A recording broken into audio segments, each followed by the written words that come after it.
Hello, my darlings. Today, my goal is to have a few proteins cooked and ready to use.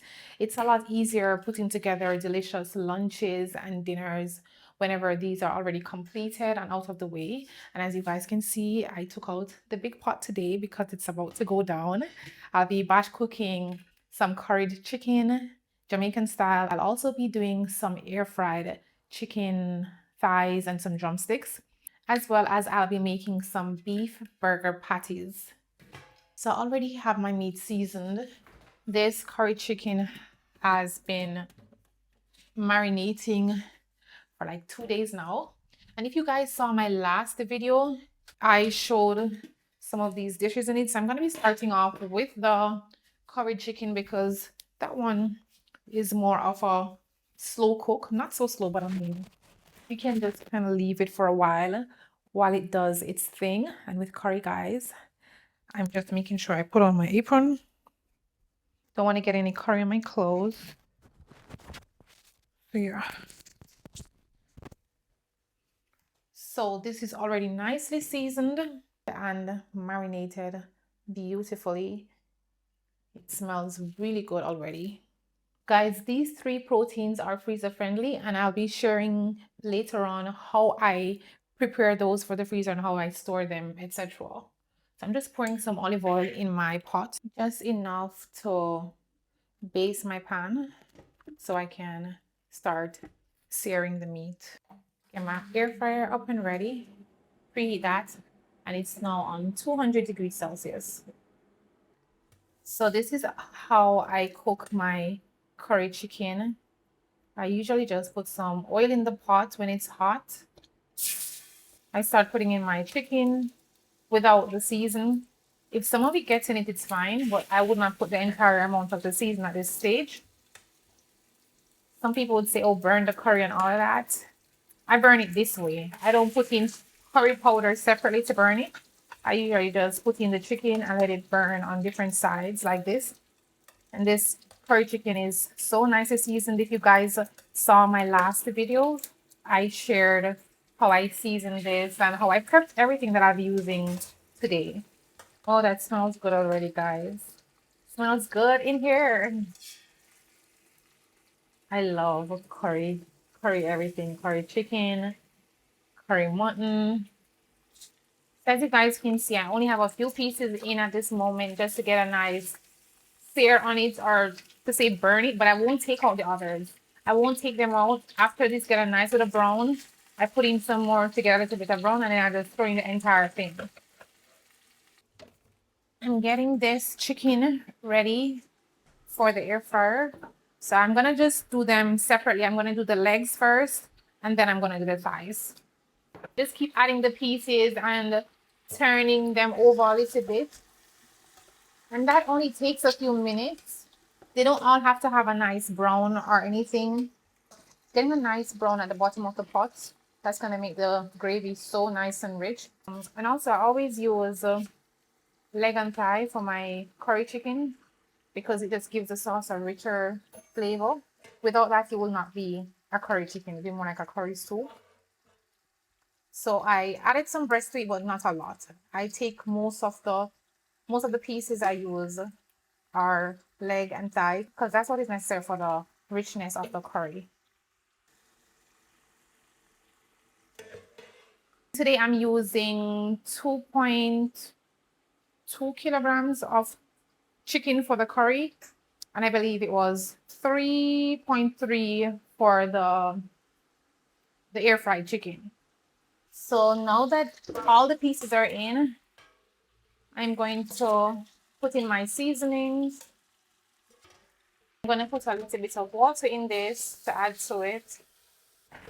Not a lot at this point. I'm starting on very slow with the water.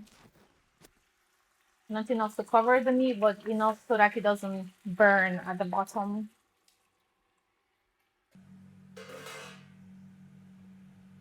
And this is the same huge pot that I used in the video of me making meals in a jar.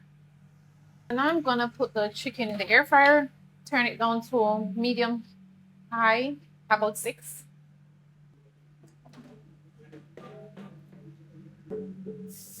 I put half the amount of the drumsticks in there, just in one single layer. I'm going to do them for about 20 to 25 minutes. So I'm going to start with about 10 minutes. And then I flip them over. I'm just chopping up these potatoes to get them ready for the curry before I start making my burger patties. And these potatoes were already prepped ahead of time. So everything is just flowing so nicely. And just give me more motivation to want to cook.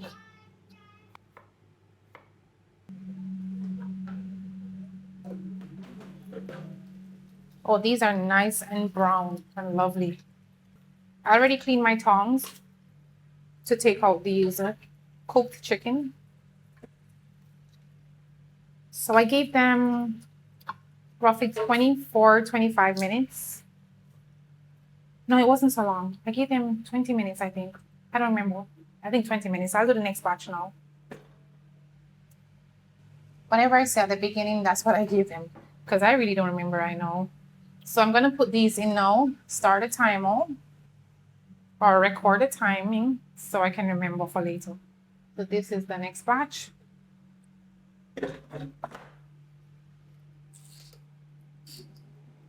10 minutes.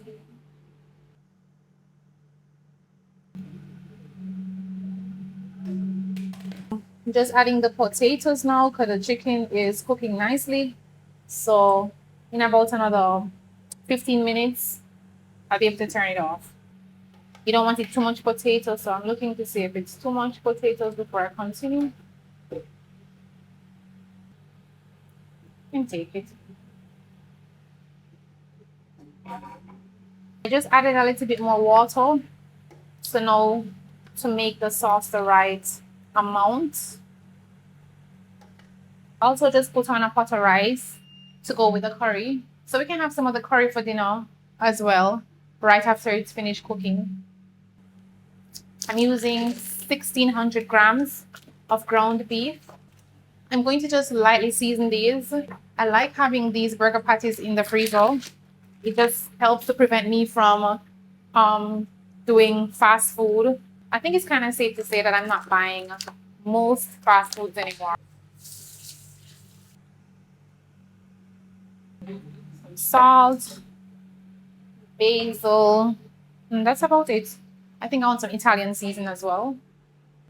Before I start, let me just put away this rice in my pocket and put it over here because it's ready. And these are the trays that I'll be using to put my patties on when I make them. So I can put them directly in the freezer to shock freeze them before packaging them the way I normally do.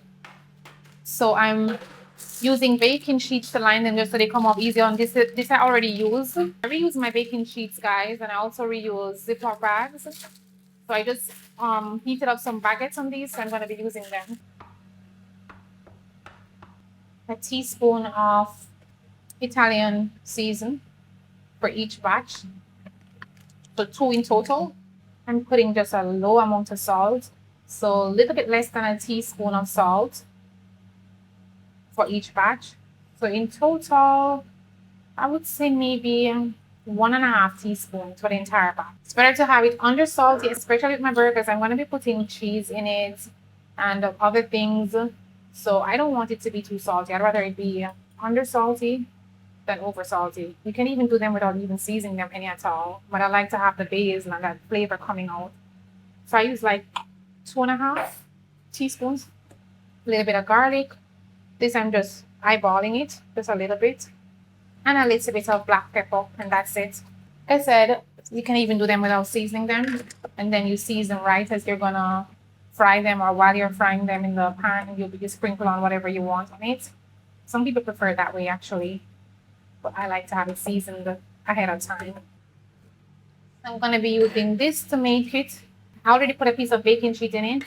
I'm aiming for about 100 grams, plus or minus, maybe 98, anywhere from 98 grams to 102 grams.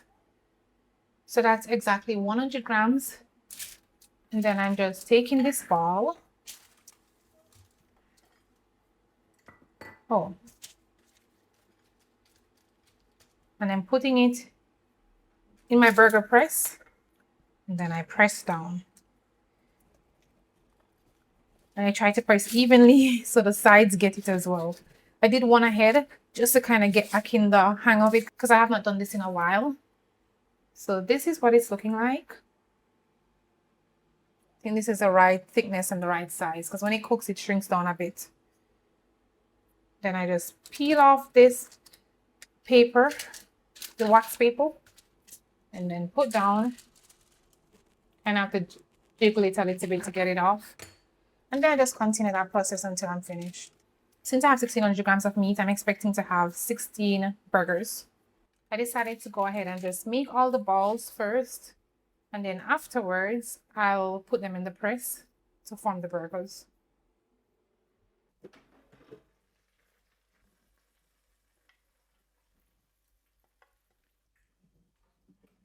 It's been quite a while since I made my own burger patties. But I really like having these in the freezer. They're just so like convenient food for me, or like fast food. But the good thing is that they're homemade with your own ingredients. You know exactly what's in them, and it's way more affordable. You have to give it all of your strength. Make sure you press down so it's nice and even on each side. Oh, this side wants a little bit more pressing.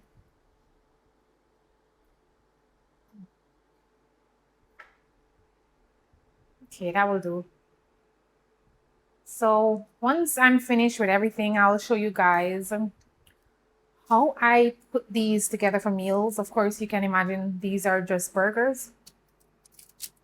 You could also make smaller burgers, mini burgers, those work as well. And I personally don't mind eating the same food a few days in a row if it's something that I like. But I also like having the option. And whenever I make food like this ahead of time, it gives me so much option. And I also prefer doing the time consuming part once, you know, just dedicating some time to properly prepare good quality homemade meals, doing the cleaning up and everything like that. And then later on, I can just really enjoy the fruit of my labor. And also, you don't have to eat the same thing that your spouse or your children, if you have children, that they're eating. When you have guests, you're able to offer them something different than what you're eating at that moment because these are already taken care of. Once all three proteins are finished, I'll show you guys the different meals I can make from them. These are just really easy, simple proteins. And when I say three proteins, guys, I don't always mean three different proteins. I mean three different preparations. I should have clarified that in my previous video. But when I normally do like three proteins for the week, it's not always like a chicken, a fish, and a beef. It can be two chickens prepared two different ways. Like today, you see where we have chicken prepared in a stew, curried chicken. And we have chicken like this where we're going to just put them in the freezer, freeze them, and you just pick out a piece when you're ready to eat. You can eat it with dinner roll, some fries, mashed potatoes. You guys will see. This is what the finished burger patties are looking like. And I'm just gonna pop them in the freezer like this on the tray for a couple hours until they set, and then I transfer them to a container. But I'll show you guys that shortly, how I store these in the freezer, how I put them in so that they're easy to come out and not break or stick together and stuff like that. That's the extra one. Our curry chicken is looking so good, guys. Sauce looks a little bit thinner now, but by the time it cools down, it will start to sleep up and get thicker. So I just leave it like this for now. So these are the three different proteins that will be setting me up for success, even on those really busy weeks. And here are some different meal variations before showing you guys how I pack these away. So I have my regular curry chicken with rice and some vegetables on the side. And I also just added a piece of the drumsticks to it. Lunch, I like having a nice burger. Sometimes I have it with fries, but this day I just had it by itself. It was really filling and just so delicious. The meat was just perfectly seasoned, not too much of anything. It was just right. And these burger buns are also homemade. Here I have some of the fried chicken with heavy cream biscuit, and some plantain also from my freezer. And I leave some in the fridge for the next day. Now the sauce is sleeping up, so it looks like there's not a lot of sauce in it, but they all have a good amount of sauce, a good amount of gravy in them already. For the chicken, I just put them in this bigger size stainless steel container. I like to put baking sheet between them just so when they're frozen it's easy to move them, because when they're frozen it's a different ball game. They're a lot more fastened to the containers some of the times, or even to each other. All right, so I put this amount in and those two go in the fridge for the next day. Pretty much the same with the drumsticks. I just put a few in there. And I also sometimes store my fried chicken in Ziploc bags, but then I would usually wrap them first in baking paper before putting them in the Ziploc bag. This is how I store food in my freezer. I prefer to have them in portion sizes like these. That way you don't have to thaw out a big portion and cause you to waste your food or force you to overeat. So we usually just take out exactly what we need at a particular time, and you can take it out directly from frozen and just warm it up in just a few minutes. And these burgers I flash froze for about 3 hours because I was just busy doing other stuff, but I think 1 hour should be perfectly fine as well. And put the baking sheets between them. That way they're easy to come out and they don't stick to each other. I prefer to cut them in squares like this. That way you can just take up a square when you're ready to make a burger. So I'll just cut up these papers and use them to pack away the rest. These are my favorite containers. I really like them. They're so perfect for freezer meal storage, and they're microwavable. You can put them in the oven. Yeah, they're just perfect. They're lightweight, stainless steel, so there's no leaching of the material into your food. And it's just so convenient. And like I said, it's microwavable, so I love that aspect to it. So if you guys are looking for some nice containers, I will link these one below. I prefer these more than the ones with the pink lid that I use for the chicken. They're a lot better quality and they seal a lot better. So I will link them down below for you guys. As you guys see, I did not prepare 3 complete meals today. I only prepared options of protein options. And for me, that is what really makes me enjoy being in the kitchen, cooking, and also it helps me to be more consistent with how I eat, because I'm still able to have delicious, comfort or convenient food without always having to go to a restaurant or do takeout. Worst case, getting fast food. So I really hope you guys enjoyed this video. I hope it gave you some inspiration. And if it did, I would love to have you here if you enjoy watching batch cooking content, freezer meal content, or just ways to simplify your home through cooking. That way you can better serve your family. And be sure to subscribe. Thank you so much for spending the time with me today. I wish you a blessed day and I wish you a blessed home. And I will see you all in my next video.